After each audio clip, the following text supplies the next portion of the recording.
सोलापूरच्या मंगळवेढा तालुक्यातील ब्रह्मपुरी येथे रील स्टार रोहिणी पाराध्ये हिने स्वतःच्या हॉटेलच्या स्वयंपाकघरात जीवन संपविल्याच्या घटनेला 1 महिना पूर्ण झाला।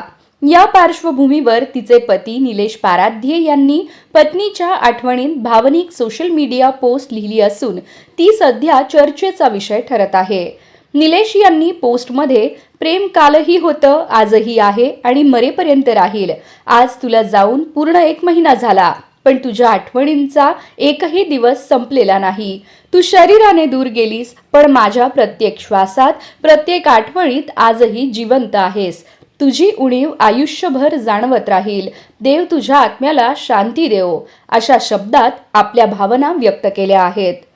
रोहिणीच्या निधनानंतर सोशल मीडियावर हळहळ व्यक्त करण्यात आली होती। आता तिच्या स्मृती दिनानिमित्त पतीने केलेली ही भावनिक पोस्ट पुन्हा एकदा अनेकांच्या डोळ्यात अश्रू आणणारी ठरली असून नेटिझन्सकडूनही त्यांना धीर देणाऱ्या प्रतिक्रिया व्यक्त केल्या जात आहेत।